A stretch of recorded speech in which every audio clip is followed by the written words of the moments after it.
Here are some truths about money that banks don't want you to know. 1. You're losing money every year. You probably heard that the bank is the best place to keep your money, right? But no one told you that by doing so, you're actually losing money year after year. And I'm not talking about the fees you pay or someone stealing from you.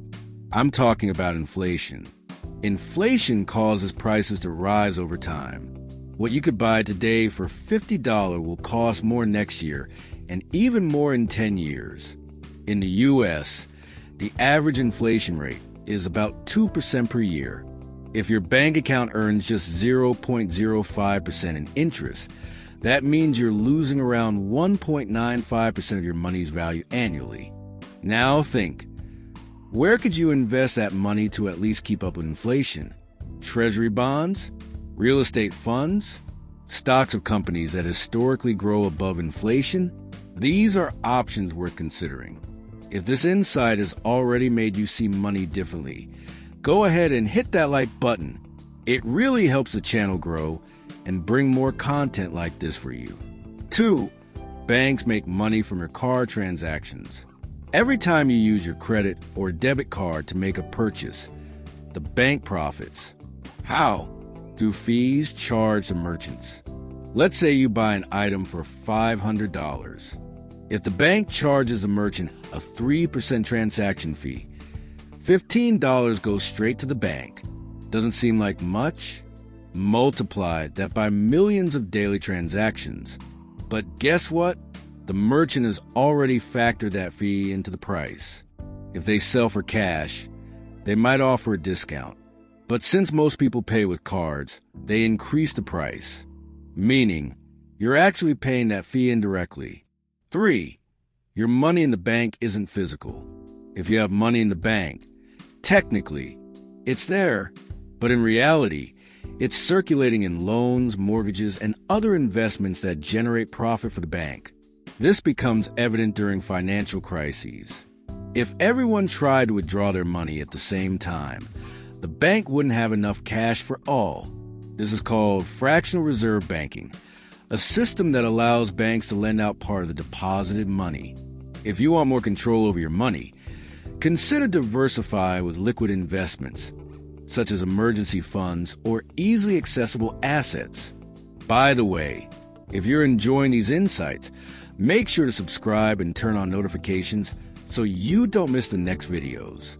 For bankers are not your friends. Your bank manager calls you, remembers your birthday, treats you well, and seems to want to help. But in reality, they have sales targets to hit and need to sell financial products like loans and insurance to keep their job.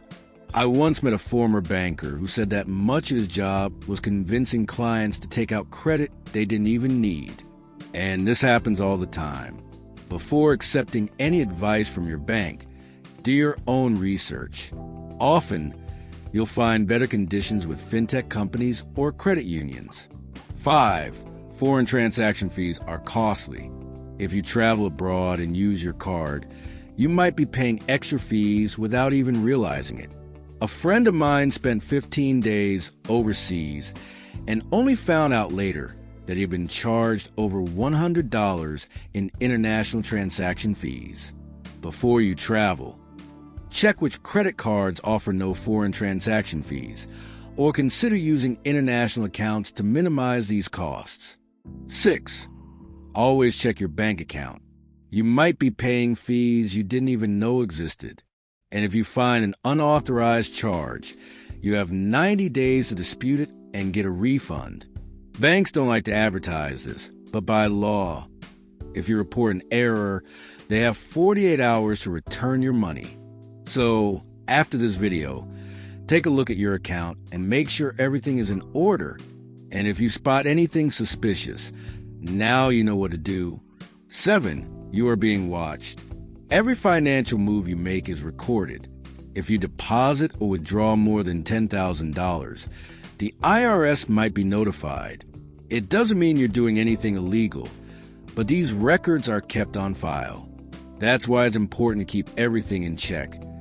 Pay your taxes properly and understand the financial system's rules. Now that you know these truths, the question is, how can you use this knowledge to your advantage? Maybe it's time to rethink how you manage your money. But that's a topic for another video.